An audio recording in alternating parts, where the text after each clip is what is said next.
Bristol Community College, Mathematics with Dan Avedikian, Math 060, Topics in Developmental Mathematics, Section 2.5, Problem 21. This is Section 2.5, Problem 21. It says compute 5/12 divided by 3/5.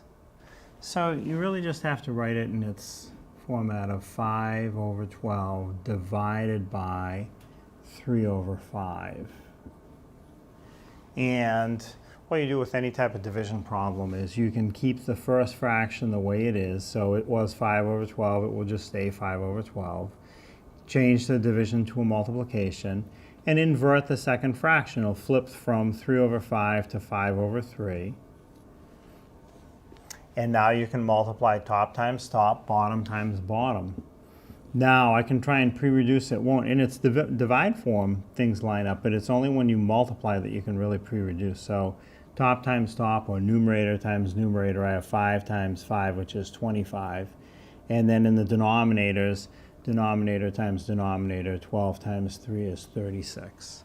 And if you look for a number that will divide into both 25 and 36 evenly, you won't find one. So the answer in its most reduced form is 25/36.